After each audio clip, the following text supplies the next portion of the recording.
Hello, everybody. Welcome again to another episode of Roundtable Conversations. We're continuing our series about Islam with Dr. Imad-ad-Dean. Today, we're tackling a challenging and somewhat touchy topic, which is the topic of Islam and violence. I want to remind everybody the rules of the Roundtable. One person speaks in turn. We speak according to the topic. When you're not speaking, you're listening. And we don't negate or argue. If I disagree with whatever Imad has to say or vice versa, we simply add our own meaning to the common pool of meaning. There's no point in pointing out how our opinions differ. Just express your own opinion rather than the fact that you don't agree or how you don't agree or whatever it is. Imad thinks that the sky is purple. Instead of saying, I disagree, I think whatever, I simply can say in my turn, I think the sky is green, or whatever the case may be. Each to his own perception of the sky color. And without any further ado, let us get started. So our first question will be as follows. Islam today is perceived by many in the West as a backward and violent religion. It's, of course, a very complex and touchy subject. There's a lot of ignorance, I feel, and misinformation involved. And yet it does seem that a lot of people see it that way. Why do you think this is the case? Imad, take it away, please. Well, I think there's a confluence of factors that contribute to that perception. First off, there's the legacy of anti-Islamic sentiment in the West that goes back at least to the time of the Crusades. Then you have the fact that with the fall of the Soviet Union, the Cold Warriors were looking for a new enemy, and Islam was Muslim world was very convenient.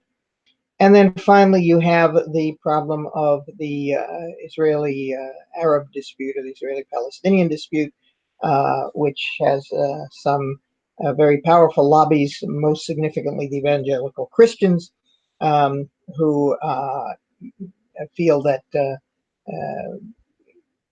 that it is important to support the success of the state of Israel as against what they perceive to be the hostile Muslim masses. So these factors come together and in various ways reinforce one another in order to depict Islam as a backward and even violent religion. I think it's, like I said, it's a complex issue and it's multifaceted. I think like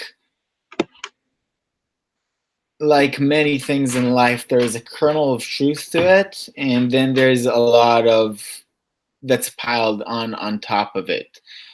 First of all, there is, of course, the history of the violent aggression between the Muslim and the Christian world, and I think it was bi-directional thing. Islam swept all over North Africa, which a lot of people forget was mostly all Christian and is definitely not Christian at this point. They made it all the way to Spain, and they lost a major battle, which prevented them of taking over the rest of Europe, which left Europe Christian and Islam Muslim. So there's a history, and then the Christians with their expeditions toward Jerusalem to liberate Jerusalem and all the violence that ensued there.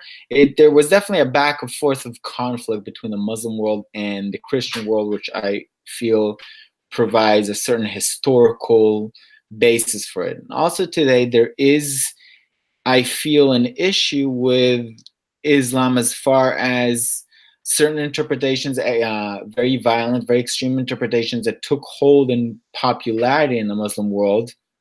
As far as jihad is concerned, the whole Wahhabism that became very popular, I believe only in the last 100 or 200 years, but it has taken very strong hold of vast swaths of the Muslim world, and it has affected many people's interpretation of Islam, and as a result, many people's perceptions of Islam. That's my time for this round, but I would be happy to continue another round or two on the topic. Well, one of the things that people forget about the rapid expansion of Islam in the early period across North Africa and in the other direction towards India is that there was really little resistance because they were coming into areas that were occupied by foreign powers and in which the locals had actually, at best, an indifference to who ruled them, and in some cases preferred the Muslims.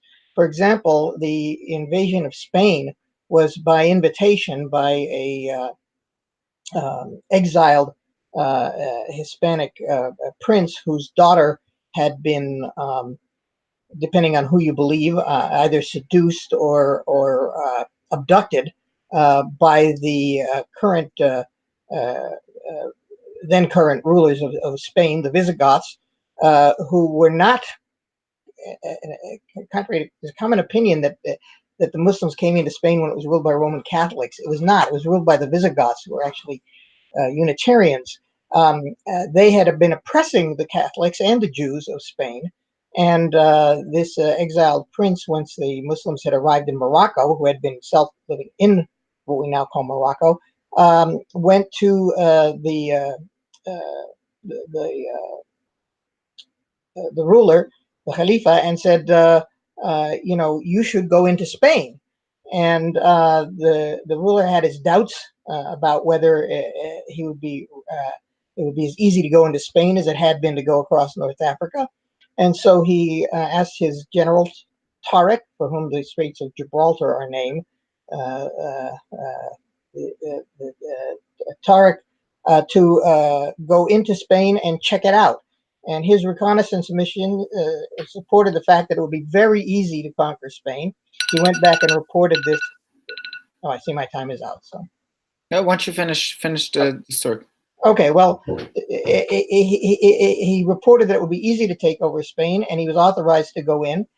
He conquered Spain, half of Spain, in only a short period of time, so short that the Khalifa became afraid he was going to set up a rival caliphate.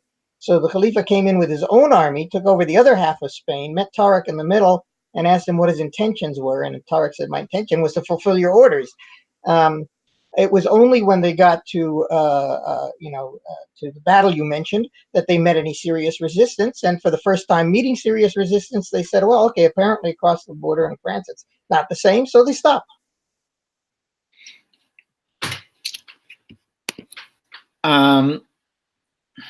I definitely think it's like the picture is complex. There were definitely times where Islam was a place where there was understanding and acceptance of other peoples. I know that there were times where Jews escaped to the Muslim world in order to escape persecution from the Christian world. But there's also many times in history where Jews were persecuted in the Muslim world and where Muslims expressed cruelty and violence as well. I think a lot of the key issues today is I feel like the Christian world kind of progressed to a new place as far as respect towards women is concerned, and violent retribution towards crime, and acceptance of homosexuality. There's a lot more pluralism, I'll say, for lack of another word. And I feel like in many ways most of the Muslim world hasn't got there. And again, with the strong also influence of Wahhabism, I think vast swath of the Muslim world are still in many ways stuck where most of the Western world was maybe over 100 years ago, or even more. I think that definitely colors a lot of the issue. I also think that Islam tends to be Muslims tend to view themselves as a closed group, and they have a certain set of morals towards each other, which isn't necessarily applied towards the other people outside their religion, Jews and Christians foremost, and even more so people who are not the people of the book, like the Yazidis or other people that are perceived to be not people of the faith, not people who believe in the one God, which are treated very poorly in Islam. I think these are kind of core issues. That plus, like you mentioned, geopolitical issues that have to do with today, both in Islam spreading towards the West, where before it was kind of separated, and issues in Israel, which are complex, and I think might demand a whole separate talk just on that topic.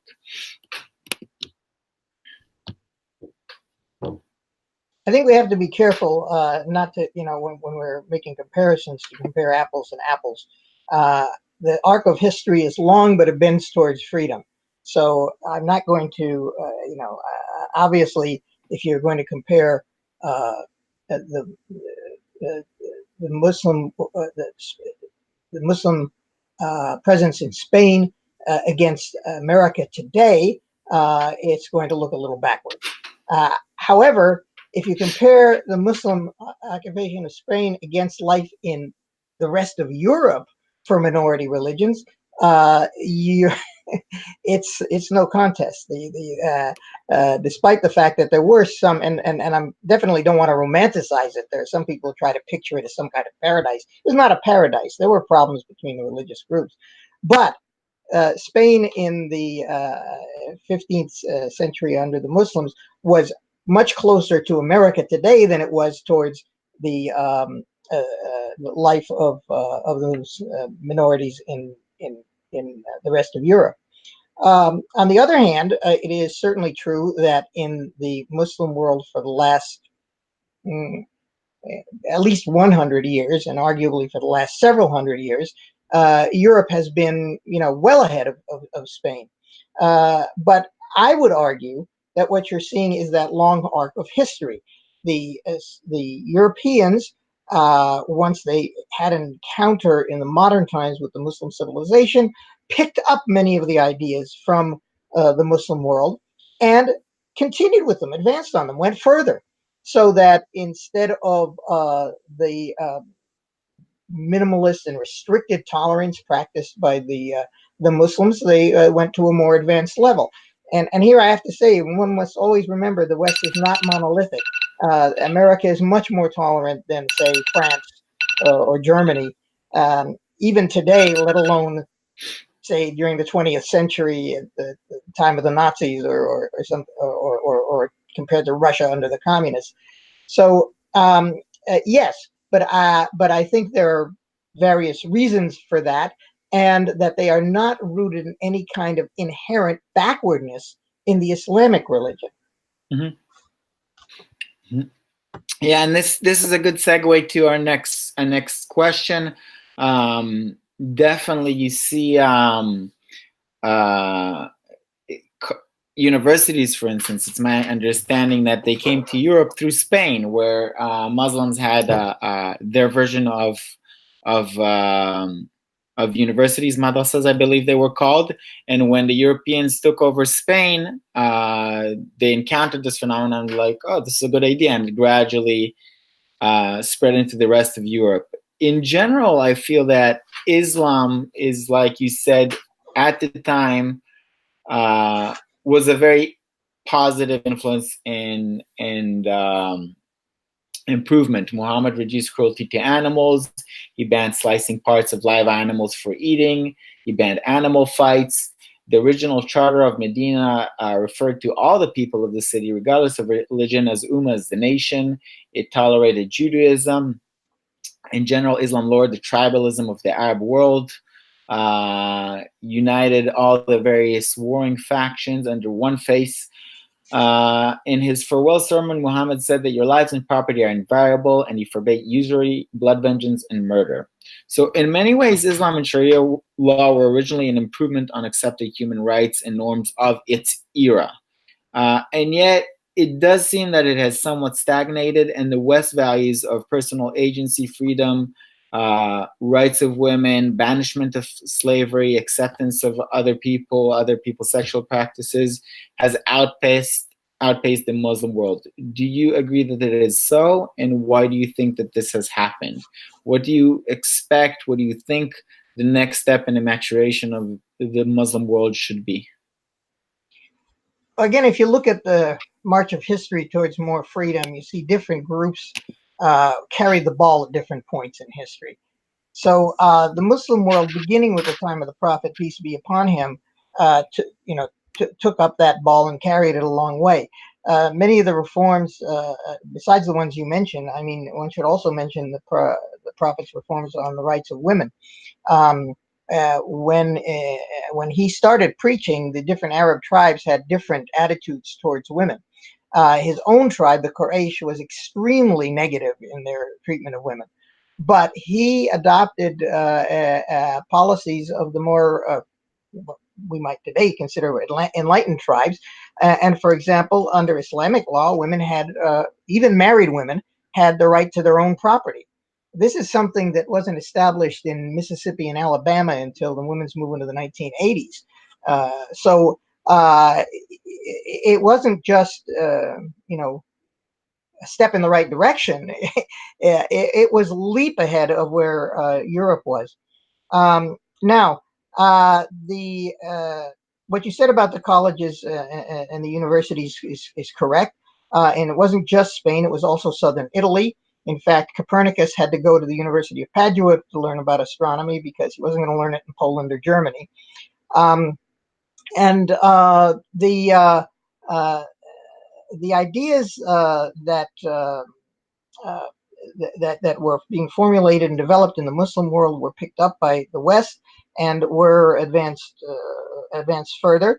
But most of these, but while at the time that the Muslims began to fall into a period of stagnation, and even maybe one could argue retrogression, and the Muslims resisted following along the lines that were being, as now the West was carrying the ball forward, because of their experience with colonialism. Basically, to say that an idea that came out of the West was a good idea was considered tantamount to treason, in the way that people who say positive things about Islam or Muslims today in the United States get accused of that by some people. And I'll only provide details if you think it's necessary. I'm sure you at least are well aware of what I'm talking about. I think that I do agree with your assertion that Islam had a lot to offer the world and it was in many ways a leap forward back in the day, and it definitely had a golden age that was quite lengthy, several hundreds of years. We've discussed it in our previous talk. I think that Islam could take maybe a leaf out of the page of the Christian world, because if Islam leapt ahead and the Christian world learned a lot from Islam and advanced and then built on it and progressed forward, I think maybe now it's the turn of Islam to kind of open itself up to good ideas that are available elsewhere. I think this has to do a little bit with that closed-mindedness that I mentioned before, and that you also talked about. We can learn from the Christians because of colonialism or whatever it is. The Muslim world took over vast parts of the world as well. An empire that was started out in the Middle East took all over all of North Africa, and to this day, it's the ruling religion in vast swaths of Africa and the Middle East, etc. Just because there's past, there's bad blood, so to speak, in the past, and it goes both ways. I think, if we're to be honest, the Christians can point to the history of what the Muslims did here and there, and the Muslims can point to the history of what the Christians did here and there. Everybody have in their history both things to be proud of and things to not be proud of. I think the important thing is, what do we do now? And I think right now, there's definitely much to be gained for the Muslim world to learning and accepting things that are, like you said, quite recent in the West as well, such as rights for women, and in adopting it in their own countries as well. And I think those commonalities might provide a more positive integration and view of each other amongst the religions. I take your main point, and I totally agree that the Muslim world needs to open up its eyes, minds, and hearts to positive developments in the West. It should be pursued in the Muslim world, and there's plenty of room for reform in the Muslim world in those areas that you mentioned. I think that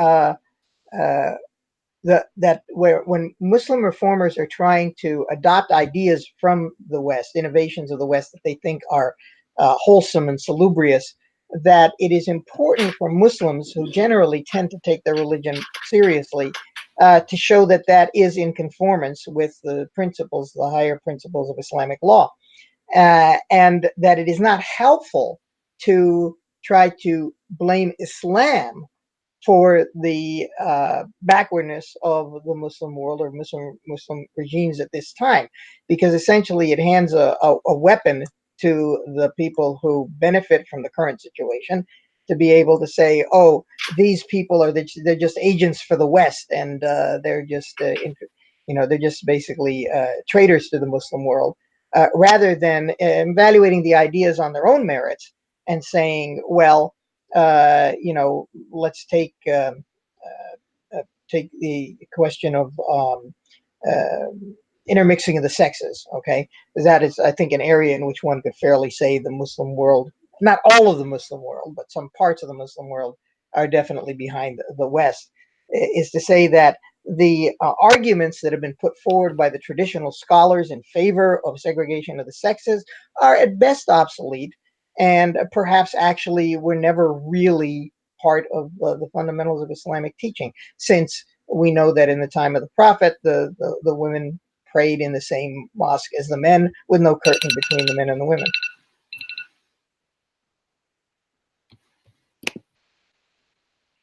Yeah, I think it's important to look at reality as it is today.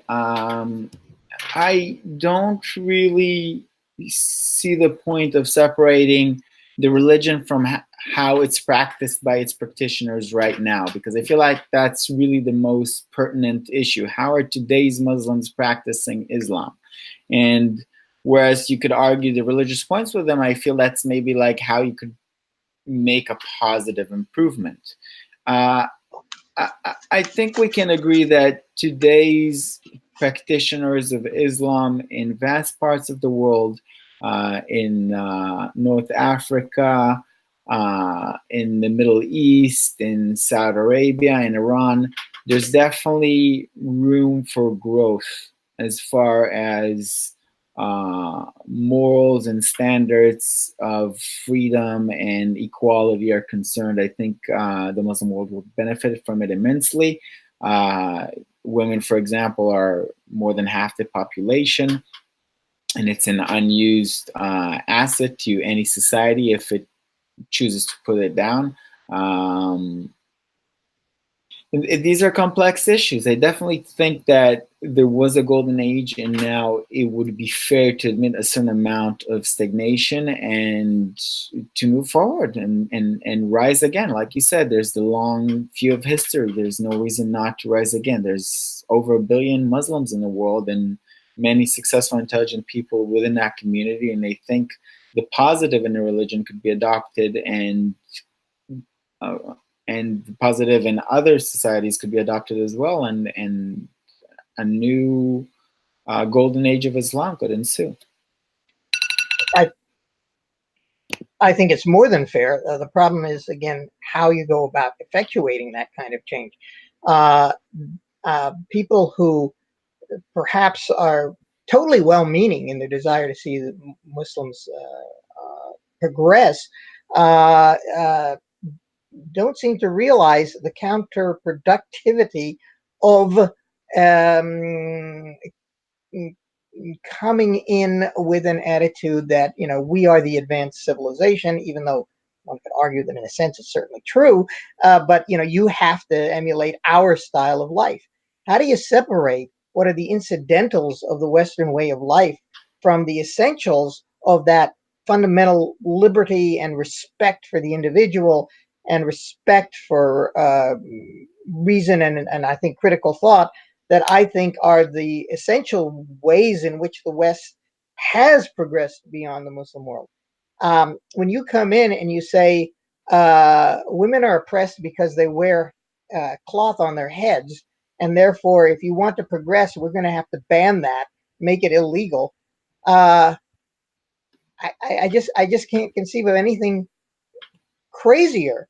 If when the Muslims were having, when the Muslim society was having its positive effect on the West, if someone had made the selling point that all Western women now should start to cover their hair, although I think in those days they probably did it anyway, so it might not have been an issue, but to try to put that at the center of the stage and say this is how you're going to progress and come into the modern era would have been not only wrong but counterproductive. You can't tell people that this is the way that you should live. Or because Muslims, even at that time, did tend to segregate the sexes, to say that now if you Westerners want to enter the modern era, you have to separate your men from your women. What? I'm sorry, but what has that got to do with it? Although I suppose someone could, if they wanted to, make an argument connected to the Me Too movement about protecting women. But I don't believe that that would have been productive. And I think that the fact that those people who introduced those ideas into the West, people like John Locke, did so without confessing their Islamic inspiration, is cautionary for us. Let the Muslims who are trying to reform the Muslim world say, these are good ideas that we should have, letting improving the status of women on their own merits or within the context of Islamic law, and not say, well, this is what the Westerners do, so we should do it too.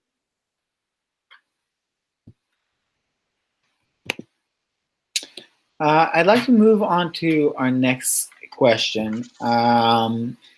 It's the issue of crime within societies. So statistical academic studies have found that violent crime is less common among Muslim populations than among non-Muslim populations. The average homicide rates in the Muslim world was less than a third of non-Muslim countries. A negative correlation was found between a country's homicide rate and its percentage of Muslims, in contrast to a positive correlation found between a country's homicide rate and its percentage of Christians. There's even a researcher that coined the catchphrase, more Muslims, less homicide.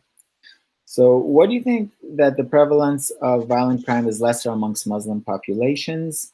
Do you think that this effect extend to how Muslim populations interact with their neighbors, or is it limited to the in-group?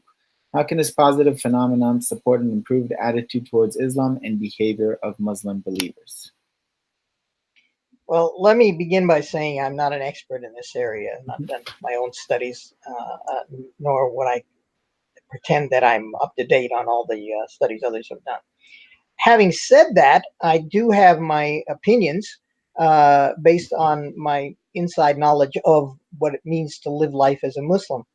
And for Muslims, perhaps, and not even necessarily just for pious Muslims, but just for people in Muslim society, even though they themselves may not be very personally religious, they tend to take the ethical restraints of Islam quite seriously. And I think it's I think even though I'm not an expert in criminology, I think that it is a well-realized fact in the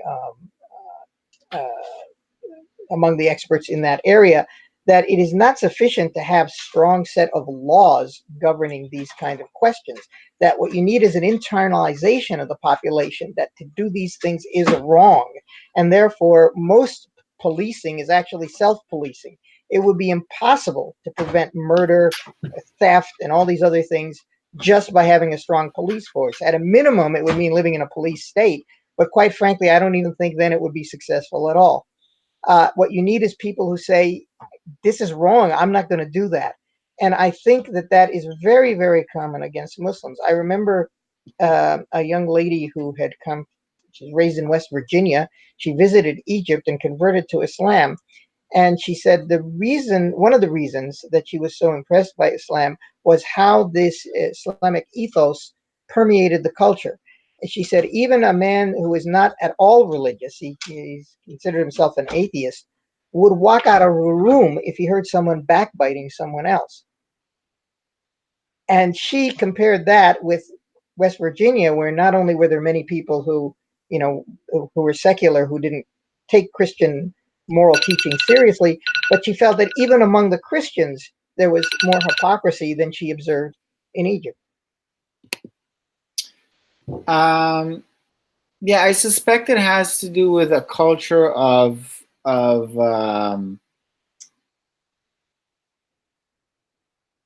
a tradition that emphasizes community and social obligation. A tradition that,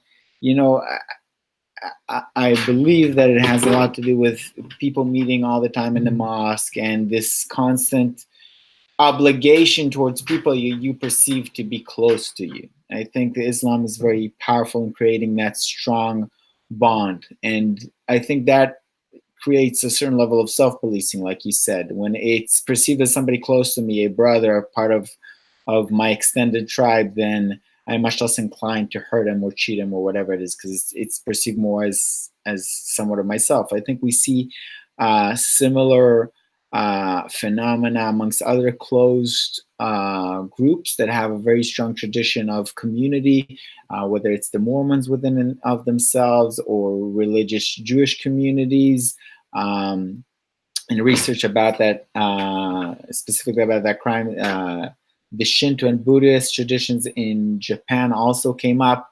I think where there's this strong emphasis of community and communal obligation, then all of these values of that the religion imbues within you, they take strong hold. There's this society that I'm obligated to, that forces me not by force, but the force of society, by the force of those connections, to behave accordingly. I'm absolutely sure that that's a factor, but I also think that there's a personal factor. The fundamental teaching of Islam is La ilaha illallah. There's nothing worthy of worship but God. And that means that there's a direct connection between the individual and the divine. And that means a direct responsibility between the individual and the divine. So even though there's absolutely no doubt that the social environment and social pressures are going to play a role, I think that you also have to take into account the self-discipline that is involved in that commitment made in the Shahada, in the declaration of the faith. There's there is a hadith to the effect that if of all the jihads you have to fight, the hardest one is against yourself. And so even though, everybody wants to be thought well of by the community, but the fact is, the more important question in Islam is, have you pleased your Lord? Indeed. I feel like really my only concern with this is, like I said, I feel like a lot of this is in-group facing, and I'm concerned that it's not necessarily always still effective when Islam comes into contact with outside groups. So for instance, when Islam spread over all of the Bedouin Arab tribes, I feel that it definitely lowered the amounts of violence between themselves. But when it encounters an outside force, for instance, today there's a lot of Muslim immigration into Europe, I feel that there's definitely prevalence of violence towards non-Muslims by Muslims, much more than they allow themselves to behave violently within those groups. And that's really my only piece of concern. How do you extend these values and ideas beyond what is perceived to be the in-group? You apply it and you go to a mosque and you get these ideas and everything. And really my only concern is, I feel like it's definitely a positive within societies that accept these values and live according to these principles, but to extend it to where these societies clash, so to speak, to create some bigger overarching society above the differences of faith, I feel that's a real challenge to be tackled. I'd like to move on to the next question. Well, if I might make a short response to that, go ahead. if I might, because Again, I think you have to compare apples and apples and oranges and oranges. There's no doubt that Muslims, no less than any other group, are going to be more conscientious about proper behavior towards members of their own group. It's not a good thing. It's a fact.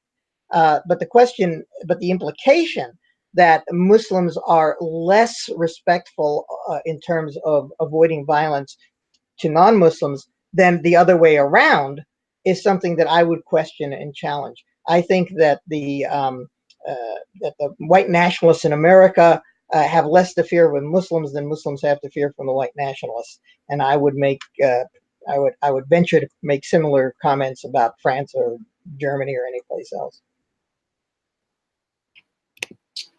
Our next question wants to address the issue of the sword versus the peace verse. Sword versus the peace verses. In the 13 first years of Islam, before the Hijra to Medina, to Yathrib, Islam was a very apolitical, nonviolent faith. Afterwards, it becomes a much more combative and violent movement. People call it the sword verses the peace verses. What changed after the Hijra? Do you think that the difference in tone between the before and after have created a division in the interpretations of the faith? Well, let me begin by saying that the chronology of those verses is very, very suspect. Many of the verses are sometimes offered as being later verses or actually earlier verses, and vice versa. But setting that aside, there definitely is a watershed, but it's not a watershed between being a peaceful religion and being a violent religion. It's a watershed between being a pacifist religion and being a religion that admits of the use of force in the pursuit of justice. And that was, probably for tactical reasons, that when you're a teeny minority, it's foolish to think that you're going to be able to enforce justice. And therefore, your strongest weapon is the conscience of other people, because Quran teaches that everybody has been given a conscience, and those succeed who purify it, and those fail who corrupt it. And by allowing a oppressive majority to realize their own oppressiveness by means of your peacefulness is a means of trying to make constructive change in society. Once you become the majority or become established, become the dominant force, then you have a responsibility to enforce justice. Not violence, but justice. Islam is not a pacifist religion, even though pacifism was endorsed not only in the beginning, but even later on. It's one of the interesting things to me is how Islam stakes out a middle ground between the Jewish and the Christian ideals of morality. In the Old Testament, you're told an eye for an eye, a tooth for a tooth, a life for a life. And then Jesus comes along and says, if you're slapped on your right cheek, offer your left. If he takes away your cloak, offer him your coat. If he forces you to march for a mile, march for 2 miles. This Muslim position is that you are entitled to an eye for an eye, a tooth for a tooth, and a life for a life. But it is better for you if you forgive. Not better for the other guy, better for you. Or as the Prophet put it in a hadith, forgive what is done to you. Do you not want God to forgive you for what you have done?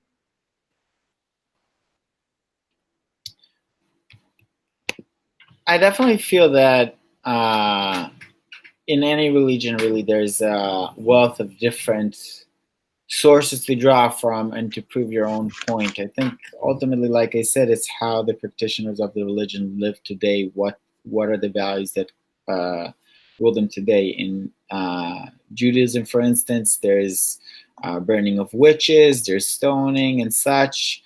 Nowhere in the Jewish world today are these practices still practiced or seriously considered. So I definitely think there's a divide between how the religion behaved when they were, like you said, minority and to some extent persecuted, to when they became a state, basically the leaders in Medina, and like you said, they started ruling. And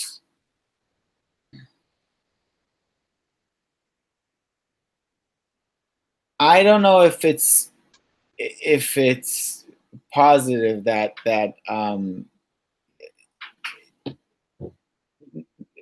flip, so to say, from, oh, we're the minority, we'll be pacifist and we'll impress the oppressors with the perception of their oppressors, but then when we are the majority and we are the ruling power, then we all of a sudden embrace much more aggression in meting out our own version of justice. But it is what it is. Like I said, I think it was all in all, overall, a positive influence in many ways over the ancient world. I think it had its golden period, and I think today the imperative of Muslims is to seek out within their religion, like I believe that you do to a very big extent, the guidance to how to live a moral life in today's world, in today's circumstances, according to standards that make sense today. Do you wanna Yeah, answer please, that? because yeah, in the first place, I now remember what the point I'd forgotten earlier was. You had made the point, you repeated it now, about you think we have to go by how people live the religion. And the thing is that you have to realize that Islam is not monolithic in how it is lived. If you look at the way the Saudis practice it, then many of the points you've made become very, very strong and irresistible. On the other hand, if you look at how the most Indonesians practiced it, or how the Palestinians before the establishment of the state of Israel practiced it, and many other countries, you find something completely different. The but I really would emphasize that the dividing line, and maybe I didn't make my point well. The dividing line was not between pacifism and aggression. It was between pacifism and the employment of force in the service of justice. Aggression was always prohibited by the Quran. And in fact, when I mentioned how the chronology of certain verses is misdated, that was an example. There is a verse that says, La ikraha fid din, let there be no compulsion in religion, no aggression in religion. This verse critics say, is one of the early verses. Not true. It is one of the late verses and was established during the time that the Muslims were in power. And what they were told is that you can punish a crime, you can defend yourself, but you cannot aggress. You must, even to the point where if you're in a war and the enemy says they want peace, then you have to go along with them, even if you think it's just some kind of a ruse and that they're not really interested in peace. So you're bringing us to my next question, and it is the issue of coercion of believers in Islam. There's a hadith that says that you should beat your kids if they reach the age of 10 and they still don't pray. There are mutala'in in Saudi Arabia who encourage people with the use of sticks to go to prayer. They make sure women are properly covered and don't talk to men. In Iran, the mullahs are the ultimate law. They prevent such obscenities as satellite dishes. In Afghanistan, the Taliban violently prevents education to girls and such evils such as kites and radio. All of these actions are done in the name of Islam. Are these bad examples of Islam? Is this kind of violence a misinterpretation of the faith? Or is it an ossified version of it? Why do you think, what is the reason for this violence, this coercion that's employed within Islam towards its own adherents? Yeah, these things actually really do exist, and there are example of selective application of the text. When you take a text out of context and you ignore everything else that is said. I have always argued to the Muslim community that when we're interpreting the text, we have to take everything. The text is its own context, and you can't interpret a verse or a hadith in such a way that it contradicts another verse of the Quran. You have to understand every verse in a way that harmonizes with the rest of the book, and therefore these examples, in my opinion, yes, they do contradict the teachings. And I think what's more informative is to look at where they arise from. Let's take the case of the Taliban. People forget the word Taliban means students. And why they're called the students is because these were orphans who, at the time of the war against the Soviets in Afghanistan, were in orphanages where they were being educated using books developed by Pakistani intelligence, the Saudis, and the CIA. And these books were aimed at encouraging violence towards the Soviet occupiers. And in order to do this, they did not bother with the nuances of, yes, you're allowed to defend yourself. These people are foreign aggressors, and therefore you may fight against them.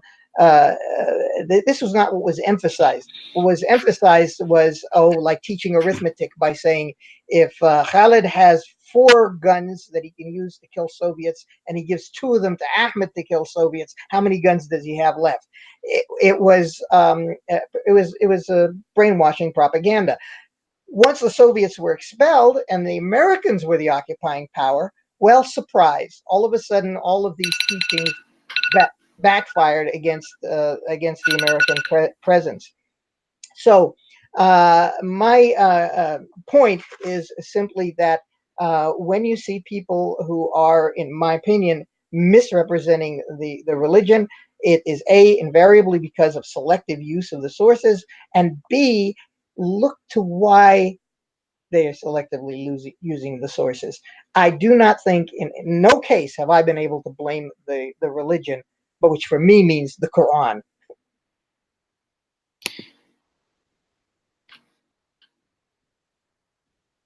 It's very true that you can go to where the Taliban started off, and you could point to where the CIA had a hand in it. You could go to the House of Saud, and you could point to how the British Empire helped instate it when they were trying to overthrow the Ottoman Empire. And I'm not going to argue with the point that it's not actually a right interpretation of the faith. I hope more and more Muslims take your interpretation of the faith towards it. But again, I look at it practically. These are current adherents to the religion of Islam as they understand it. And these are big, vast swaths of the Muslim world. I think the important thing is to take responsibility about it and to see what we do now. How do we, you as Muslims, take it upon yourselves to move past these things and engage in education or reformation or enlightenment. Christianity had its dark days, and the Western world definitely had its dark days, but there were movements that helped that world grow past where it was. The Reformation, the Enlightenment, a new attitude of thinking about the value of the individual and the importance of liberty and freedom and such. And that helped the Western world grow. And I think there's definitely today, if you are honest with yourselves, a lot of room for the Muslim world to grow. And I don't think it helps anybody, least of all the Muslims, to try and assign or avoid blame. I don't think blame is a very useful tool. I think the important issue here is responsibility. And you talked before about the West being cautious about coming over and cursing its values on other cultures and other societies. I agree with you 100%. I don't think it's the West, quote unquote, problem to help Islam grow past this stage. I think it's something that Muslims have to do. Nobody can come from a side and teach Muslims how to be better Muslims. I think it's a Muslim responsibility to address what is currently happening in Afghanistan, in Saud, in Iraq. And true, these are complicated issues, and there's a world involved in a lot of these places. But first of all, not in all of them. And second of all, that does not absolve anybody of responsibility for their own fate and how they treat their own, whatever the circumstances might be. Well, now I think you've come actually to the heart of the issue. It is the responsibility of the Muslims, but I think one should, in order to not be an obstacle to the Muslims doing what we need to do for ourselves, it is necessary to say it's the Muslims, not to say it's Islam, not to say it's the Quran. That's the fundamental point. In fact, I'm going to stick my neck out now by quoting something that's uh, I think Muslims would rather I not say to a non-Muslim audience. But there is a book by a convert to Islam named Jeffrey Lang called Struggling to Surrender. And it closes with a very telling anecdote regarding this point. Lang knew another man who had converted. Actually, who was an experimentalist in religion. He converted to every religion there was, and having been a Muslim twice. And when he left Islam, Lang was very upset. He couldn't sleep. He couldn't imagine why someone would become a Muslim to leave it. And so he confronted his friend and he said, "I don't understand it. You have to explain it to me. How could you become a Muslim and then leave Islam?" And the friend said, "Jeffrey, you know, I've been a member of every religion there is. So when I say this, you know, I know what I'm talking about. Of all the religions, Islam is the best. And of all the followers, the Muslims are the worst."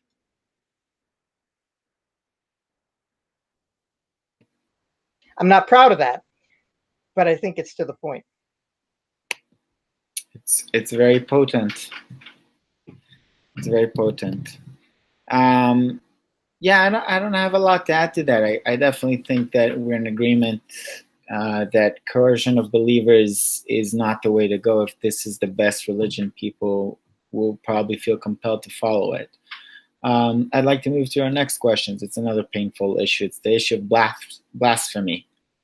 While the Quran does not specify any past punishment for blasphemy, the Hadith suggests various punishments for blasphemy, which may include death.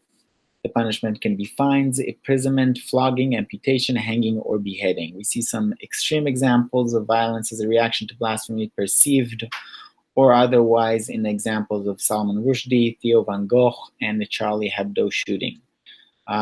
Again, why this coercion? Why the lack of tolerance towards free speech? Is Islam inimical to free speech?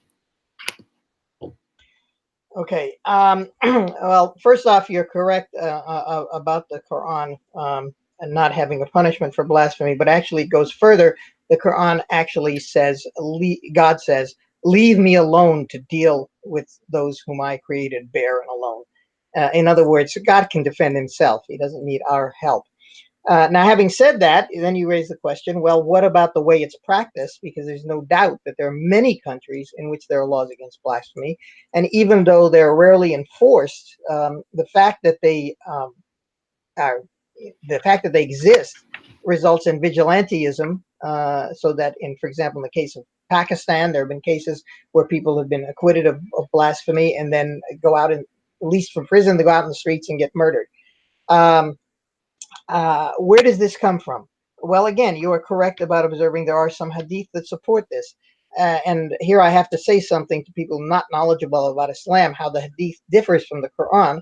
The Quran is a unified text that all Muslims agree is the word of God, literally from God. Whereas the hadith are reports about what the Prophet did or said, transmitted orally initially, for the most part, and not canonized until about 150 years after the Prophet's time.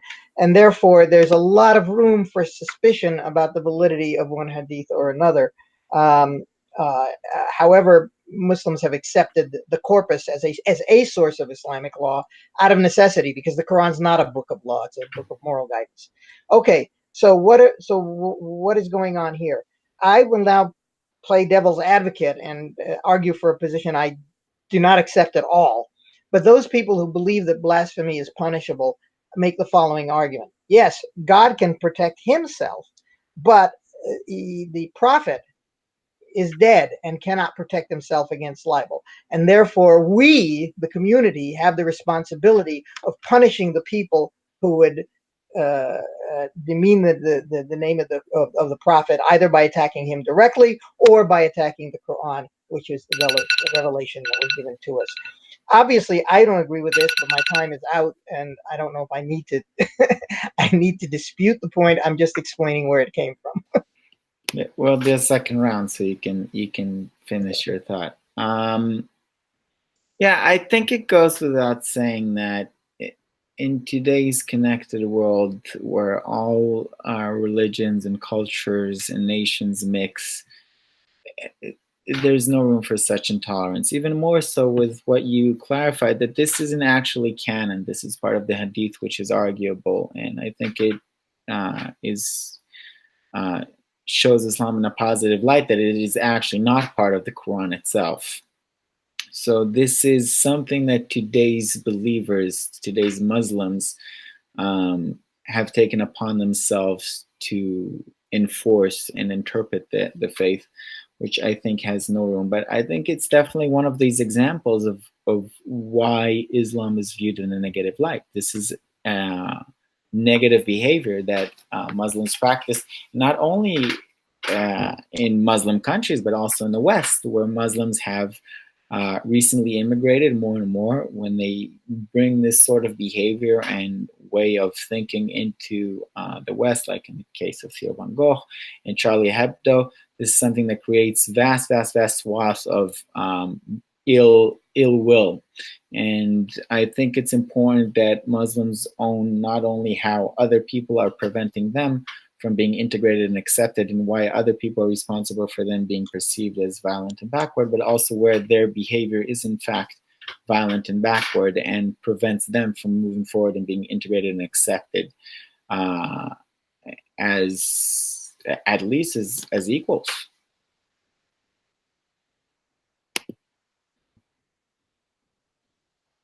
Well, I will certainly agree that we have the responsibility as Muslims to take up that burden, and I hope I've been doing that. Now, as for what I didn't have time to finish, the argument against the devil's advocacy I played, it goes back to my point that you have to accept the Quran as a whole, and you cannot accept a hadith that contradicts the Quran. So if someone says, points to a hadith that says, I'm justified in punishing someone who has blasphemed against the Prophet or against the Quran, to say that, yet the Quran says, leave me alone to deal with those I created, bare and alone. The Quran says that there be no compulsion in religion, and so on and so forth. The argument would go on for a very long time. And basically, their rebuttal falls to a single point. The rebuttal is only this, that, well, these hadith have abrogated the verses of the Quran. I'm sorry, but as a Muslim, if you do not accept the Quran as God's word, the eternal word of God, then I don't know why you're calling yourself a Muslim. And if you're ready to take some arguable, debatable, disputable hadith and say it has abrogated a clear verse of the Quran where there's no possibility of misunderstanding it, then I think, well, I'm not the one to say who's a Muslim or not. God will say that on the day of judgment. But I have my doubts. Yeah, even though I'm not a Muslim, I'm all for accepting that where the Quran is more peaceful and speaks of no coercion, then that must be law way before some hadith that says you need to enforce violently somebody defaming the word of God or of Muhammad. I want to just round up this question. You with there's a similarity in Judaism. There's a line in Jewish thought text that says, it's a quotation of God, where God says, I wish you would forget my precepts, and you would forget it. I wish you would remember my precepts and forget me. Meaning, I'd rather you keep the word of God, the law of God, the law of the Torah, and you forget about God without any connection with me. So I felt that it was interesting how that connected to that line in the Quran, that idea, that Muslim idea that you quoted. I'd like to move on to the next topic. It's the issue of apostasy. So apostasy, the conscious abandonment of Islam by a Muslim, is considered a crime by most Muslim scholars, an act of treason punishable with a death penalty. The Islamic law on apostasy and the punishment is one of the immutable laws under Islam. Notwithstanding the fact that sometimes a grace period in prison is allowed to give the apostate time to repent and return to Islam, it would seem safe to say that Islam's attitude towards people choosing to leave the faith is violent and coercive. What do you think about Islam's attitude towards apostates? What do you think it should be today? Well, again, I'm going to rephrase your question. I think you're asking me about Muslims' attitudes towards apostasy rather than Islam's attitude towards apostasy.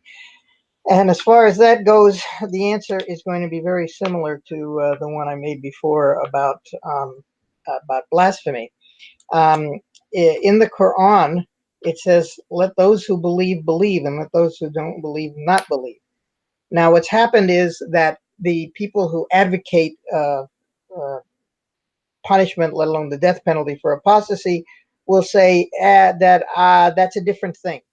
That what the Quran is saying is you are free to decide whether you're going to become a Muslim or not become a Muslim.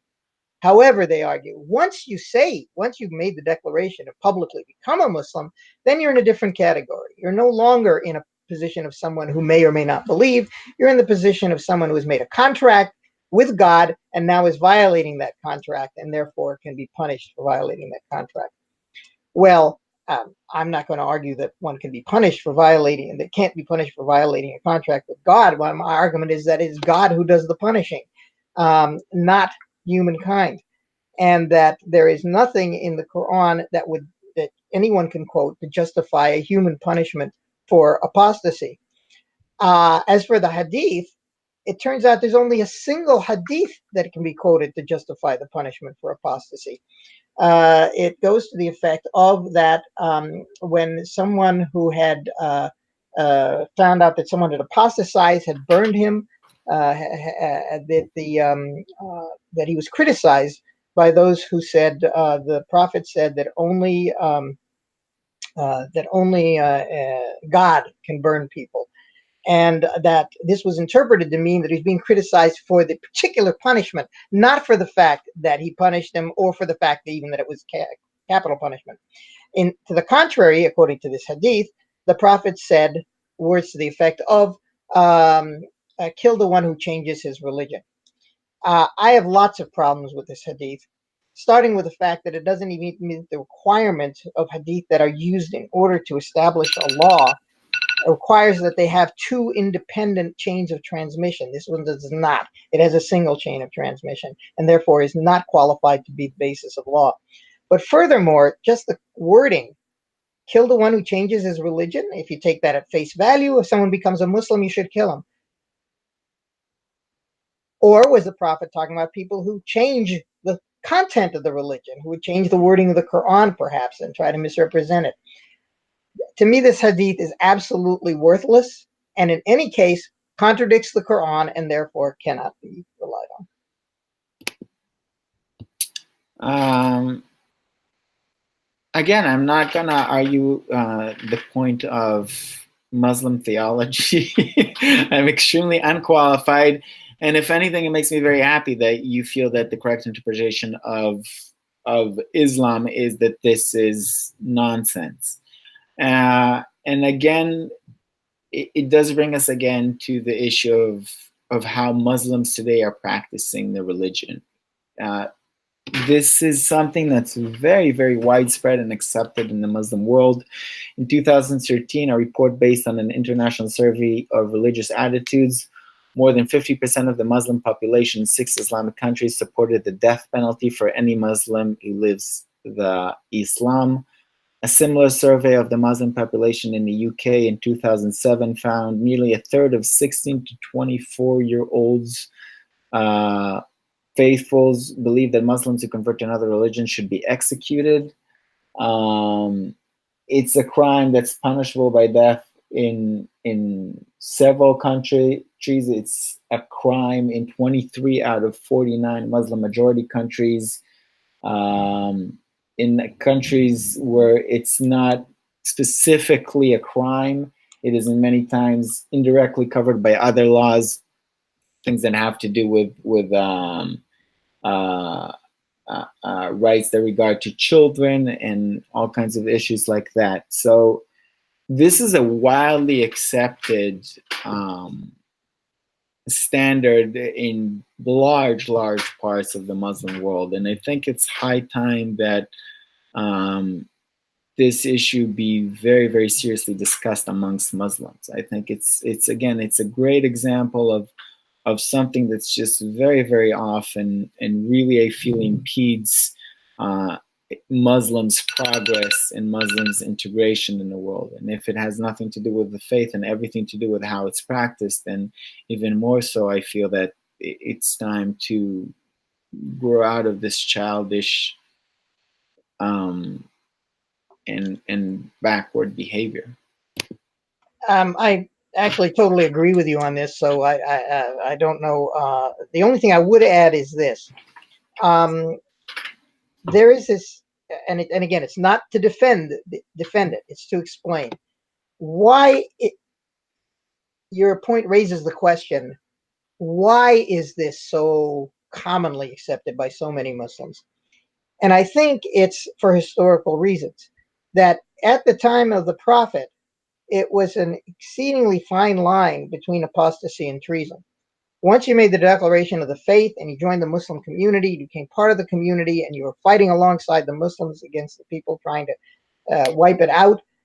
If you said, oh, I've changed my mind, I'm going over to the other side, were you simply abandoning faith, or were you treasonous?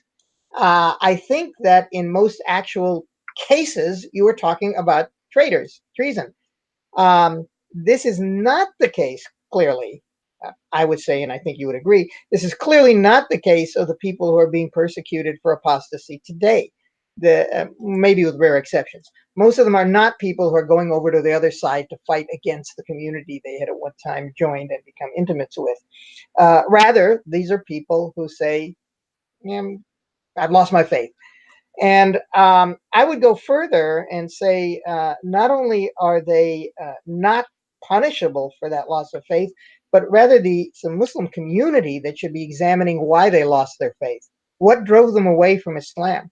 If you believe, as I do, that the Quran, for anyone who has studied it with an open heart and a clear head, would come to the conclusion that this is the revelation from God, then why did they leave the religion? Could it have been, as I quoted earlier, because of the way other Muslims acted and behaved and treated them?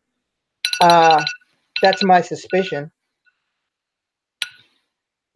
Yeah, that's definitely a strong point, because we're always quick to blame the other and shift the blame on the other rather than self-reflection. And I really like your point about if somebody leaves my religion, rather than blaming them or trying to, God forbid, destroy them, reflecting on what I as a believer have done to contribute to that choice of the individual.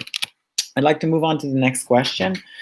It's the question of homosexuality. Well, the Quran is allegedly vague regarding the punishment of homosexual sodomy. It does seem to encourage the destruction of homosexuals, and the main point of contention seems to be how, whether it's stoning, being thrown off of high places, etc. In most of the Islamic world today, homosexuality is not socially or legally accepted. It carries the death penalty in Afghanistan, Brunei, Gaza Strip, Iran, Mauritania, Nigeria, Saudi Arabia, Sudan, United Arab Emirates, and Yemen. In other Muslim countries such as Algeria, Maldives, Malaysia, Pakistan, Qatar, Somalia, and Syria, it's just illegal. Although you're not necessarily going to experience the death penalty. How do you think that Islam should treat homosexuals today, and what is the source of aggressiveness and violence towards homosexuals? Okay, well, let me divide the question first into the claim that the Quran is ambiguous about this, about a punishment. It is true that there is an ambiguity about the punishment, but it's not only an ambiguity about what is the punishment. It's more about whether it's a punishment for homosexuality or not. The verse in the Quran in question says, if you find two, and the word in Arabic for two is a word that means two persons or two entities, can be two males or it can be a male and a female, unclear. If you find two who are committing indecency, then confine them into houses until death claims them.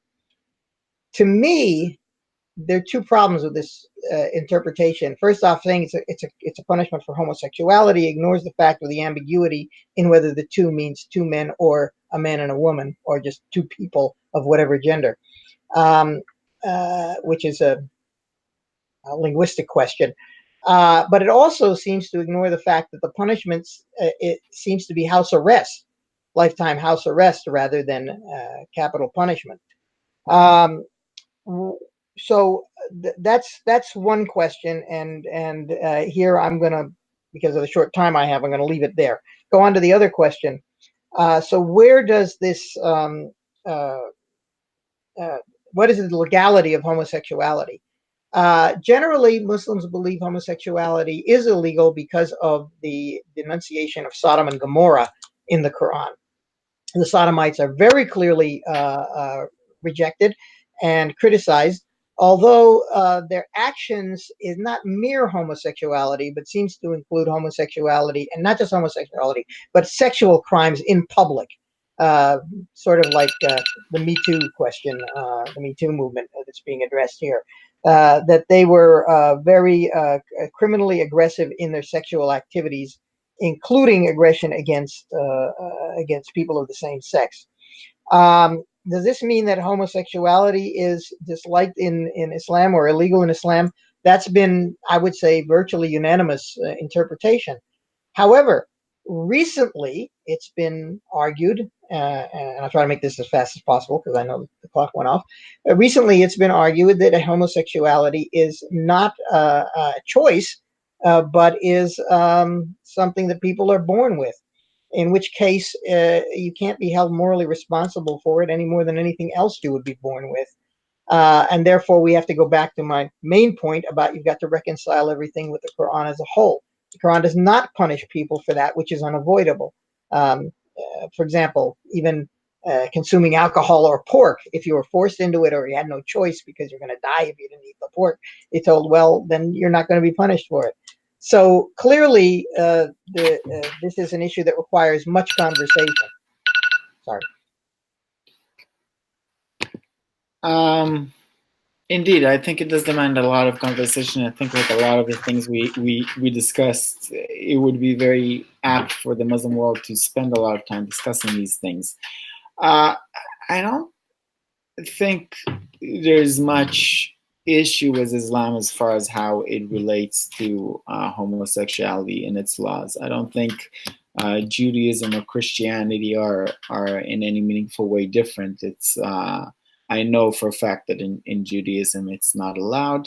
I'm not an expert in Christian theology, but my understanding is that it's similar. Again, it's the issue of the practitioners of the faith today, of the believers of these faiths today. It's been many, many hundreds of years since anybody has been executed in Judaism for the crime of homosexuality. It is not a crime in the only Jewish state there is in the world right now. It's actually very widely accepted. It actually won't be punished anywhere other than maybe in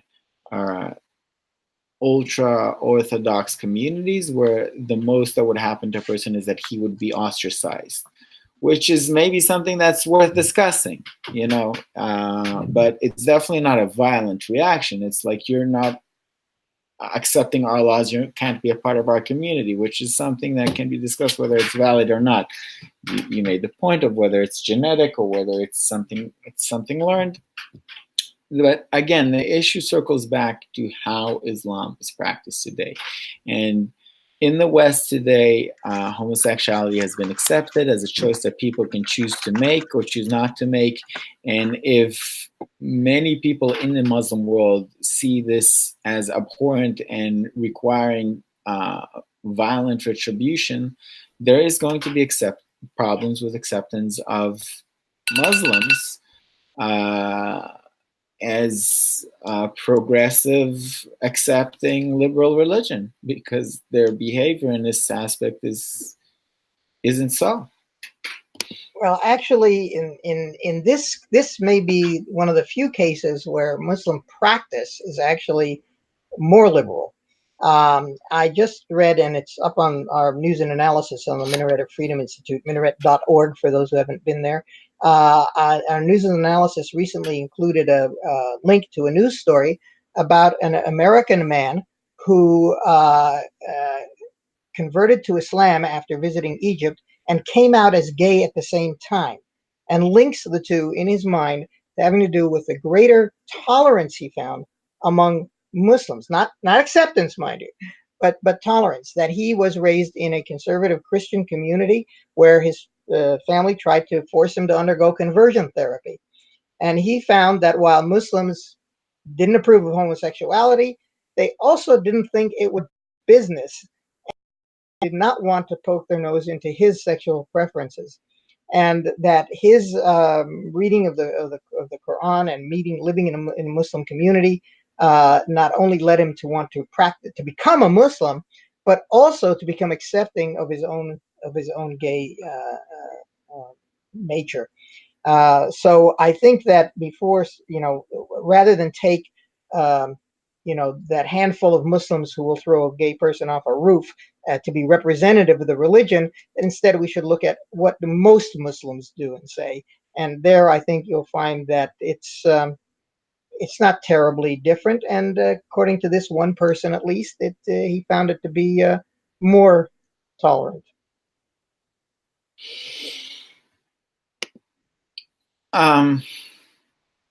Well, I'm sure there are probably examples of people who found places where their homosexuality was more accepted in somewhere in the Muslim world where they landed versus somewhere in the Christian world where they came from. I feel that it is pretty undeniable that there is in vast parts of the Muslim world quite an issue with being homosexual. Even in the West, amongst Muslims, if you do surveys about opinions about homosexuality, a lot of people think that it should be punished. A lot of people think it should be illegal. A lot of people think it should be punished with death. There's definitely a big delta. I would be very much surprised to find out that there's more openly gay Muslims than there are more openly gay Christians.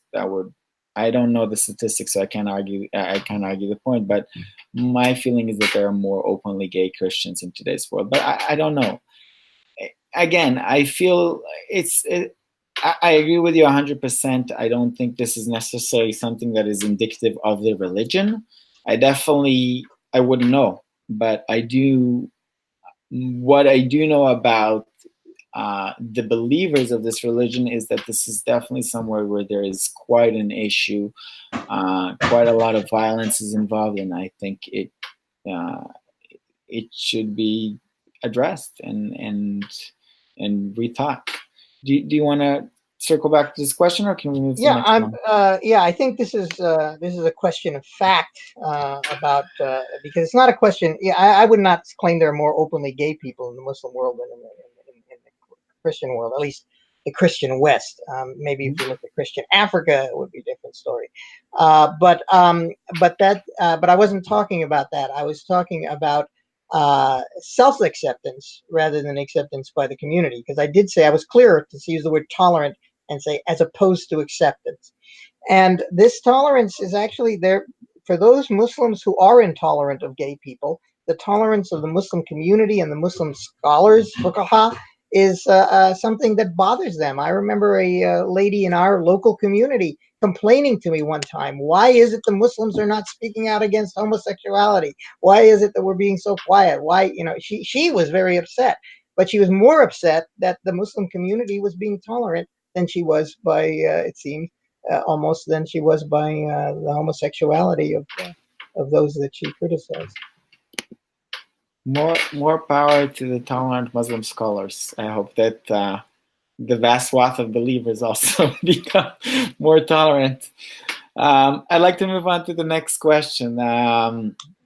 it's the issue of domestic violence. There is in the Quran a verse that says, if your wife doesn't listen to you, first you need to explain to her and then beat her. And it's interesting that this verse actually starts with, you need to take good care of your wife. Domestic violence against women is apparently much more prevalent than accepted norms in the West today, with arguments among scholars both about the meaning of the faith and whether its source is societal problems or problems with the religion itself. Many scholars claim that Sharia encourages domestic violence against women when the husband suspects nushuz, meaning disobedience, disloyalty, rebellion, or conduct. Some scholars think only light beating is allowed. Honor killings are prevalent in vast parts of the Muslim world. Zina and rape laws of countries under Sharia laws are subject of a global human rights debate, with human rights activists seeing this as a battle between traditionalism and modernism in the Muslim world, and Islamic scholars and Islamists considering it an imposition of non-Muslim culture on Muslim people. Do you think that violence against women is encouraged in the Muslim world? Do you think that this is an issue that has to be addressed? What are its sources, and what are some possible solutions? Violence against women is definitely not encouraged. Unfortunately, it has been tolerated, and that's too bad, because the verses that you mentioned, it's clear misinterpretation of the verse. It doesn't say if she disobeys you. Nushuz is a word that is used in the Quran only one way: disobedience to God. There is no requirement of obedience to the husband other than, the requirements of obedience between man and wife to one another by their marriage contract. The question here is obedience to God. And admittedly, different Muslim scholars disagree about how to interpret this verse, but I'm emphasizing none of them, no respected scholar interprets it to mean disobedience to the husband. I do know that there are local imams who are tolerant of that interpretation. I don't know of any that endorse it, but I do know that when women come to them and complain that their husband is abusing them, they say, be patient, instead of saying what I think would be the correct response: he is wrong and he should not be doing this. Now, having said that, then you get into, okay, well, if nushuz doesn't mean disobedience to the husband, when is a corporal punishment just punishment for a crime? And I go back to what I said before. You take the Quran as a whole. The Quran says that if someone commits adultery, the punishment is a lashing. Man or woman, doesn't discriminate. And therefore, now here you're getting my personal interpretation, and I'm not a classically trained scholar, so people wish to dismiss what I have to say, they can do so. But my interpretation is that when the woman does something for which the crime that if a man had done it had been a lashing, that she may choose, for reasons of privacy, to prefer to be punished by her husband rather than by the state. However, having said that, I want to make it clear that the Quranic the same verse makes it clear that it is not an immediate punishment, that the punishment is deferred. There's a set of stages in which first you're to castigate her, then you're to separate from her, and according to the Hadith, the separation should be 30 days, and then only then punish her. Now, because a woman has total right to divorce, including unilateral right to divorce in Islam, she doesn't have to wait until the punishment comes. If she thinks her husband is being unjust, she can just get a divorce. So I don't think that, that even though I concede that this is abused, I don't think that abuse is religiously justifiable. And furthermore, I question whether it's as widespread, whether domestic violence is more common in the Muslim world than it is elsewhere. I am also the head of a Muslim charitable organization. We help Muslims and non-Muslims, many of whom come to us with problems of domestic violence. And I don't see it as being more common among the Muslims than among the non-Muslims. But that's anecdotal. And if someone's done a study, they can disprove me. I'll offer my own anecdotes too. Again, we come to the issue of, first of all, thank you for the clarification about different interpretations, and yet your interpretation is if a Muslim woman is not religious enough, so to speak. No, I said if she commits adultery. You said if she commits adultery, that's your own interpretation, Yeah. that you tie that in that condition she could be punished by the husband. But you said that nushuz is a crime against God, not a crime against the husband, when she's disobedient to the faith, to God. So I feel, again, in the West, slapping one's wife because she's not obedient to God is not really acceptable. So it's something that is worthy of great discussion. And regarding violence against women, again, if you want to start discussing it, there's the whole issue of honor killings. Brothers that kill their own sisters because they were seen with another man or went out with another man. Fathers killing their own daughters. This is, to my understanding, unique to Islam. I don't know that Christians do the same thing as well to such an extent. I know that it's definitely an issue in Israel, where I came from, mostly amongst Bedouins, to a lesser extent amongst the city folk. There is quite an issue of it being a man-centered society and women being afraid to say anything. I also read the book by Ayaan Hirsi Ali, and she describes her experience in Yemen, I believe. I don't remember where in Africa she came from, but a Muslim country, and a very, very sad story of a very aggressive, violent behavior towards women within the Muslim community that she was a part of. Again, I can see the point that I'm not a Muslim scholar to be able to know, to tell. That's my time, so I'm just going to wrap up. How much of this is because of the faith and how much of this is because of the believers?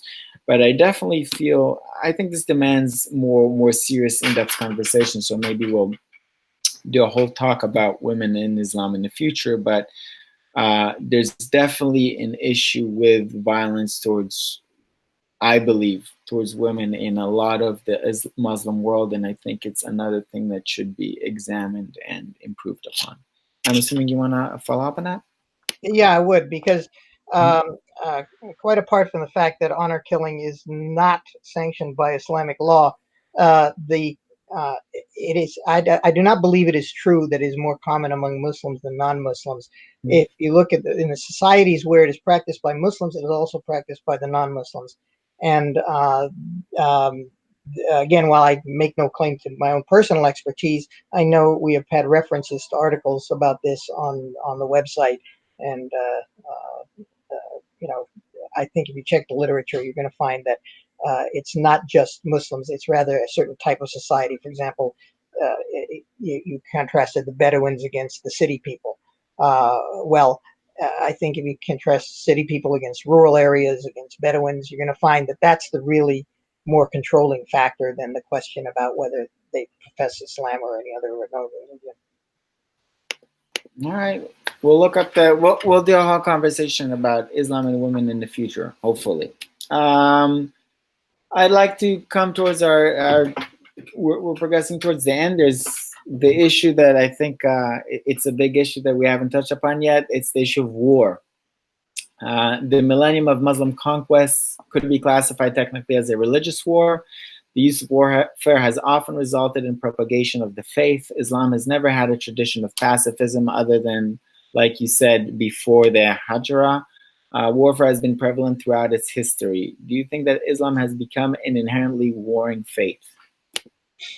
While Islam accepts the war when one has been aggressed against, it doesn't encourage war. If it's been at war a lot, it's been for one of two reasons. Sometimes, again, because Muslims depart from the religion and are more warlike than the religion itself, but also it's often because the religion has been under attack. And I think in any case, one must always distinguish between wars fought over political issues and the questions about forced conversions, which is not part of Islam, never has been, and has been pointed out by scholars. Islam, the greatest conversions to Islam took place when Islam was on the losing end of the sword. For example, when the Mongols conquered the whole eastern half of the Muslim empire, and within 100 years, the conquerors converted to the religion they had conquered. Right now, Islam is the fastest growing religion in a number of countries that were colonial powers that had occupied the Muslim world until recently. So the bottom line is this. Islam's view on war is consistent with Islam's view on aggression in general. For example, in the verse that is the verse in which war was sanctioned for the first time, it says, "Why should you not fight when you have been warred against for no reason and driven out of your homes and killed for no reason but that you have said that God is one? You may defend yourselves, and you should fight until you have subdued the enemy. But if the enemy inclines towards peace, then do you incline towards peace and trust in God. Let there the punishment for an injury is an injury like unto it. But if you forgive, then that is better for you." Again, here, this is a very loose translation from memory, but the gist of it is that you may defend yourselves, but you can't aggress. You may also fight to defend others who are oppressed, but you can't aggress. That's the position of Islam. Yeah, I'm afraid I come from a part of the world, and this is a very vast topic, and we'll probably have to address it in full, give it its own time in the future. But you gave the example of the Taliban before, and you talked about the Taliban. First, they dealt with the Russians, and then they dealt with the Americans in our country. But the Taliban went over to New York first before the Americans showed up in Afghanistan. There wasn't an occupation. You'll get your turn. There wasn't an occupation of Afghanistan before that. I'm sure you contend with me the points in after, but I come from Israel, and in 48, what was before the United Nations, I forget what was the name of that organization in English, suggested a division of the country between the Arabs, the Muslims, and the Israelis. The Israelis accepted, and the Muslims declared war on the fledgling country of Israel. And afterwards, in 56, there was 2 years of what is called the War of Attrition, where Fedayun made a point of targeting Jewish civilians and raising havoc. And then in 67, again, Nasser, I believe, Egypt was threatening the demolishment of Israel. And there is, in my part of the country, so you could argue the point that there's an argument about who should own Jerusalem or whatever the case may be, but my experience was that the aggressors in that part of town were always, at least always, the Muslims, and the Jews always seemed to want to just have peace and live quietly. And again, there's some act of aggression. Again, that's a complicated issue and probably deserved its own adjustment, Israel in and of itself. But in my experience, it's definitely not, Muslims don't sit around and wait to be aggressive before they do their own aggressing. Yeah, well, I would disagree with that. And again, these are factual issues, so I hope you don't consider it a violation of the House rules for me to so state. Taliban did not go to New York. Actually, I don't know if the Taliban have ever been in New York, let alone before the American occupation. American troops have been in Afghanistan, or American invention in Afghanistan, for a very long time, while I don't know of any Taliban who's in the United States. You're probably thinking of Al-Qaeda, which is a totally different group. And Al-Qaeda had declared war on the United States before ever engaging in any kind of act. The declaration of war was made in the 1990s. And I distinctly remember that because I wrote an article about it, being concerned about why the United States was ignoring this declaration of war at the time. Apparently because they didn't take it seriously, didn't think they'd do anything. But for whatever reason, that's, their justification for, but even the Al-Qaeda had a justification for the war. The Americans' sanctions on Iraq, they said, killed 1 million children. All right, I'm not going to say whether they're telling the truth or right or wrong. I'm just saying that they were not, in their eyes, they were not engaged in aggression. They also said the Americans were building bases in the Arabian Peninsula, which is also true. And of course, they also mentioned the occupation of Palestine. Now, I suspect you and I disagree on a lot about the occupation of Palestine, so I won't go into too much depth. But I will say I absolutely disagree with the view that it was the Palestinians who initiated a war against the Israelis. Israelis were people who came from Europe into Palestine, took away their homes. The massacre at Deir Yassin took place before the beginning of the war that you mentioned. And I'm not even sure it's fair to say that the Israelis accepted the UN resolution and the Palestinians and the Arabs did not. To my knowledge, the Israelis never wholly accepted it. And in any case, from the Palestinian point of view, the Israelis are being told, you can have half the loaf of bread that belongs to the Palestinians. For them to say, oh yeah, that sounds pretty reasonable, is not saying that they are exempt from aggression. So again, I apologize for getting emotional about this issue, but given the shortage of the time, given the fact that I am a Palestinian, I think that it's kind of hard to get into it in a way that perhaps would be, as you would say, for sure, maybe we should just devote another whole episode to that issue. Most definitely. We'll definitely circle back to it. I'm going to shelve for a minute the issue of the Palestinian-Israeli conflict because I think it demands, we're at our closing minutes of the discussion, I think it demands a more serious discussion. I can see the mix-up between the Taliban and Al-Qaeda, and no doubt it can be discussed more deeply.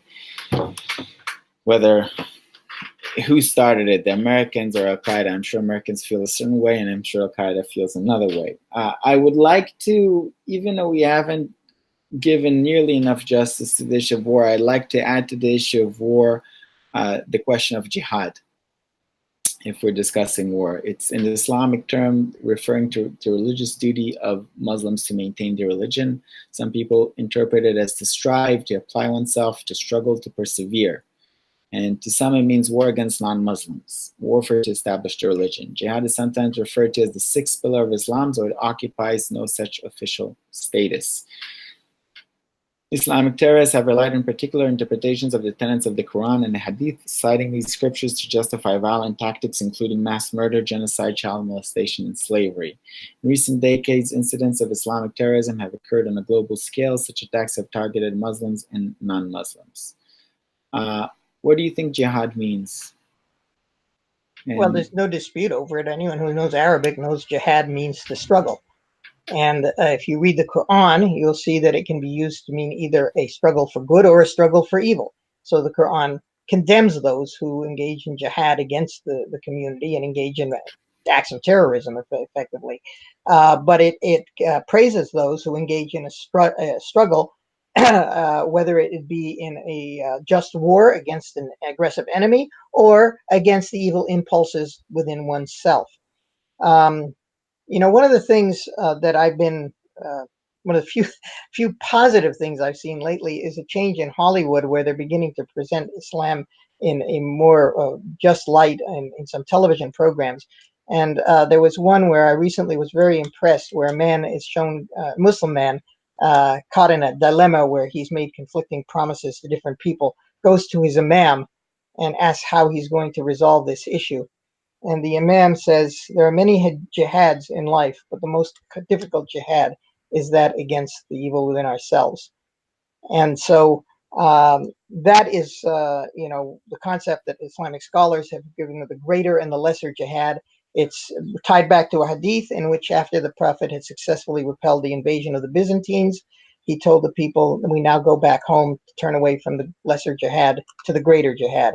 And is asked, what is the greater jihad? And he said, the jihad against the evil within ourselves.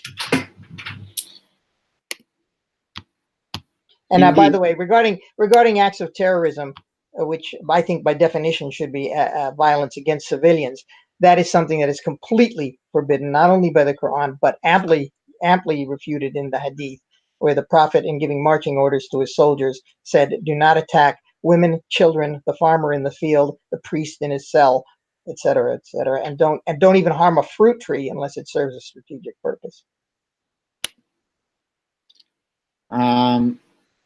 Yeah, again, I can't argue the faith, and I'm happy to accept interpretation that talks about an inner struggle. That is, I think that is probably the core of truth if there is an aspect of godliness to jihad, I'm not going to comment on any of the religion. To Islam, I'm not going to comment on any of the religions. I feel that that's the kind of place where it is, the place where you war against yourself to become your better self. However, there is vast parts of the Muslim world, again, who in the name of jihad justify committing of atrocities and attacking women, children, innocents in the name of jihad, and that call towards jihad, where people mean ostensible believers of Islam, let's attack the children, the helpless, the women, is, I'm sorry to say, prevalent in my experience in a lot of the Muslim world. And I think that's one thing that's something that has to be examined. It's something that has to be addressed, especially if the sources and the originality of Islam is, as you claim, so high,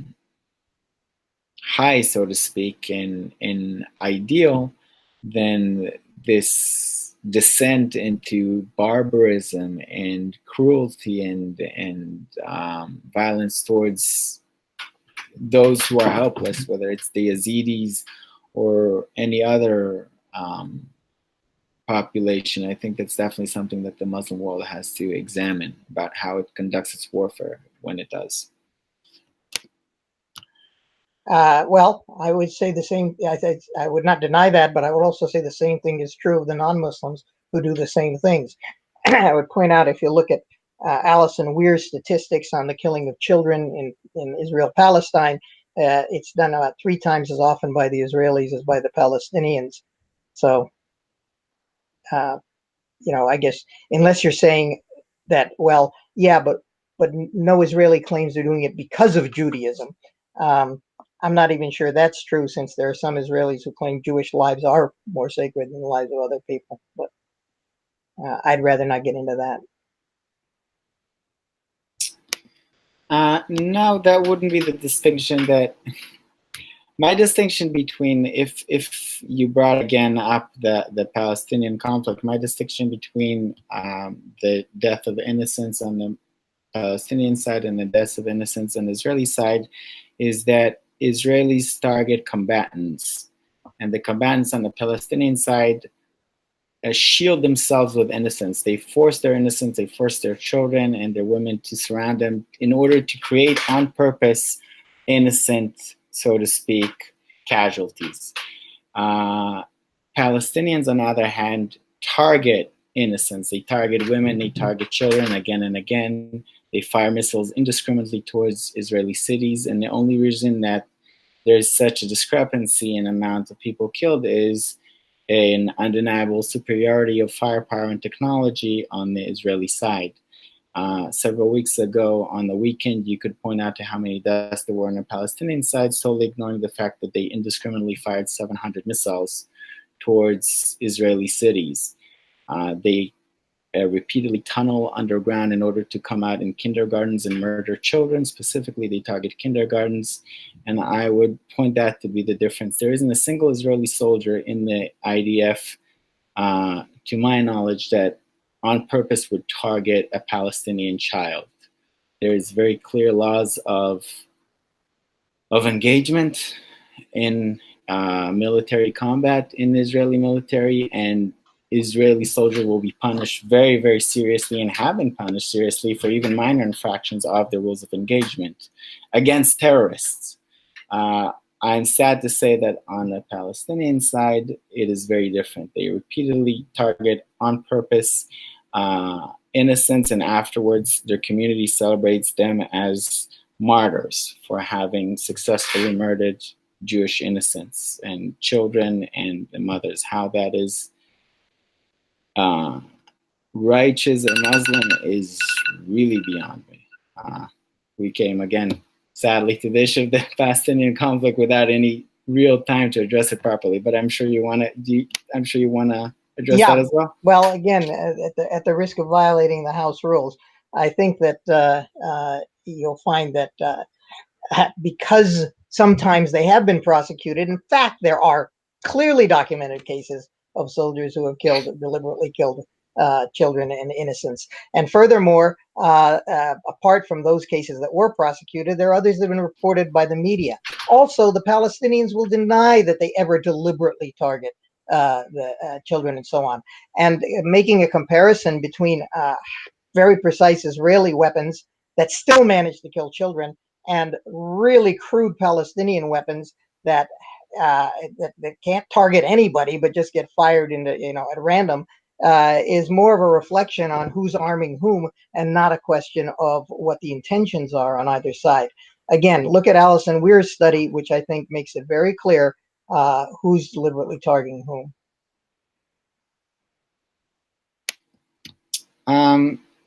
I'm going to shelve this issue. I'm not going to reply because, again, I think it's a touchy issue for you.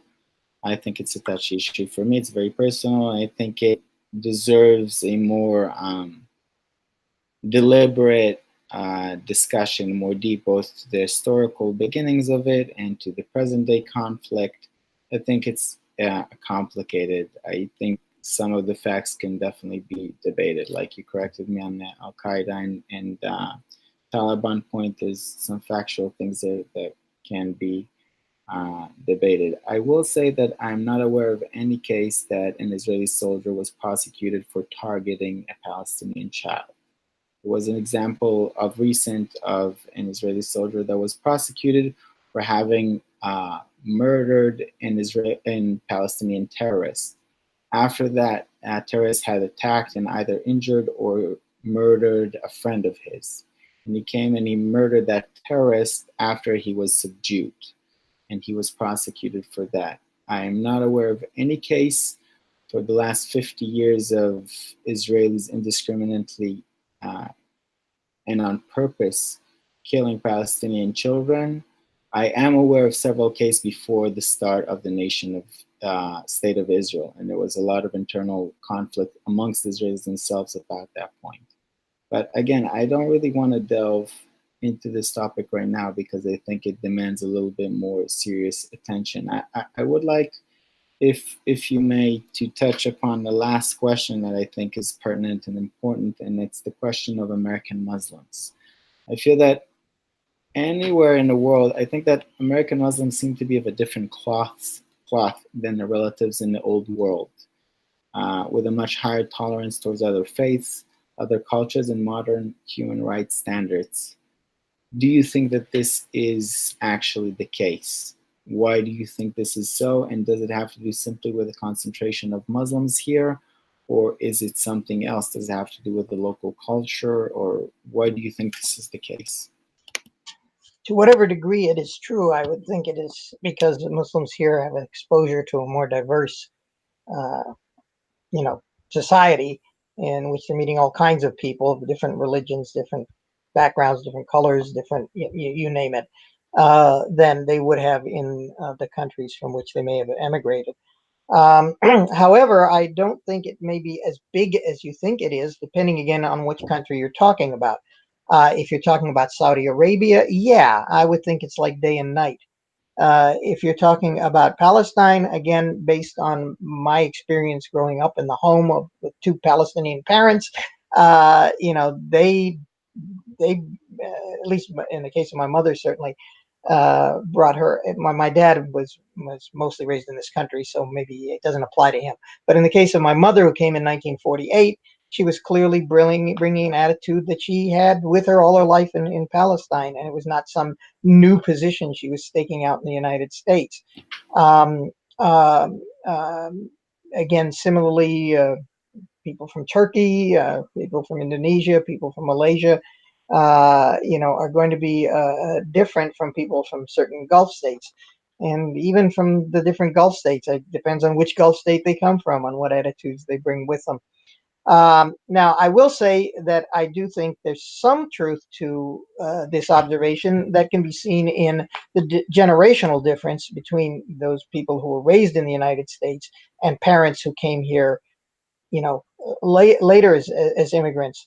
On the other hand, in the case of my father, who was here since he was 12 years old, to the degree that he did have prejudices, and he did, they seem to me to have been picked up from Americans. They were not prejudices that I saw in other Palestinians, but more that I saw in the working class community around me with which he associated. I think America has this certain ideal of live and let live. There's this idea of separation of church and state. There's this idea that comes up, again with sexuality and such. There's this idea that everybody have a place and everybody have their own way of living, and we should, as long as nobody bothers anybody else, there's room to accept everybody. And I think that's a very, very strong ideal. People denigrate a lot what racism there is in the United States, and there is. It goes without argument, and it was much worse. But it's also, I think, fair to say that the standard that Americans hold themselves to is much higher than that of many parts of the rest of the world. And I think all in all, in today's United States, it's pretty impressive how much diversity is accepted and how much people accept each other. And I think it's a very, very strong idea. It's always refreshing to me living in the United States. I've moved to the United States relatively recent in life. About 4 years ago, I grew up in Israel. Whenever I meet Arabs here in New York, whether Egyptian or Palestinian or Lebanese, there seems to be a commonality that joins us above our separation. We're here as Americans to a certain extent. There's this idea of we all want the same things in life. We all want our families and our peace and our freedoms, and everything is okay. And the religious, so to speak, prejudices and conflicts kind of get left to some extent in the old world. And I think that's a positive thing. I think there's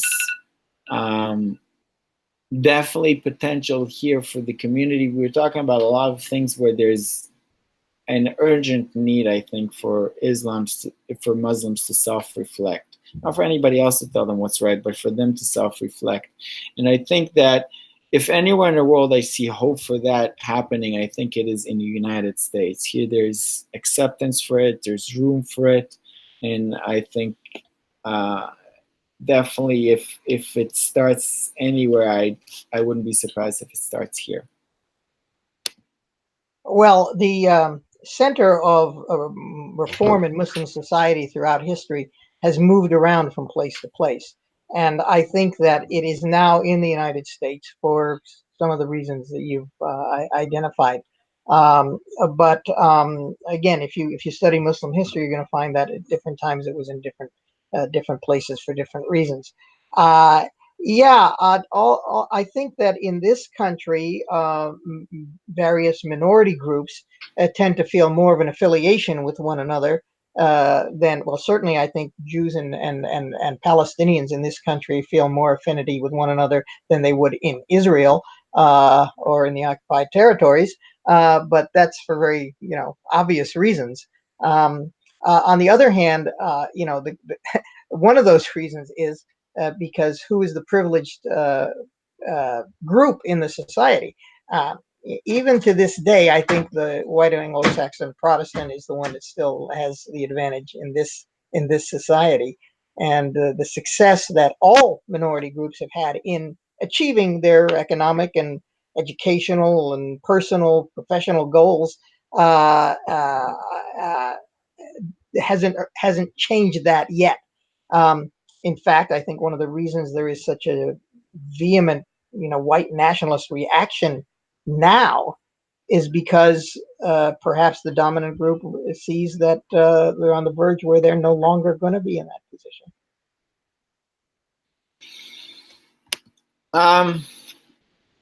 I feel this is a good time to wrap up. I've held you much longer than I said I would.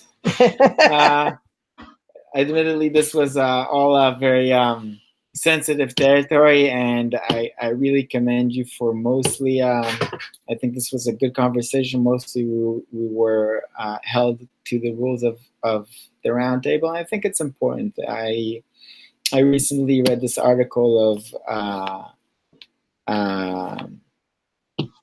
a journalist about also a similar project where people talk together, and the idea was not to convince each other necessarily, but to convince each other of each other's humanity. And I think that is really the most important thing. We're sharing a common pool of meaning together, and you have your own meaning, and I have my own meaning. Certainly, we see if we delve closer to home for both of us, then the perspectives become more polarized. But I think it's important, regardless of our difference of opinion, to be able to see each other's humanity and to be able to hear each other out, even if you disagree. Because I feel that really the point of contention is usually maybe 20% of the argument of the issue.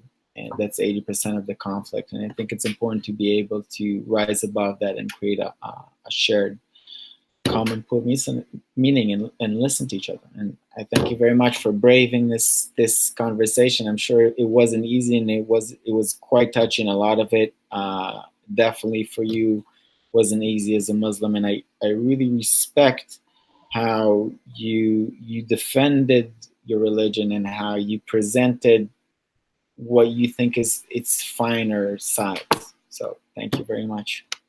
Well, thank you, and I will echo and endorse the point you just made by saying I recently saw the play Oslo, in which the point you made was made very beautifully, especially touchingly in a scene in which the Palestinian and Israeli negotiators, who really, really despise one another, to the Palestinian, the Israeli is just a thief, and the Israeli, the Palestinian's a terrorist.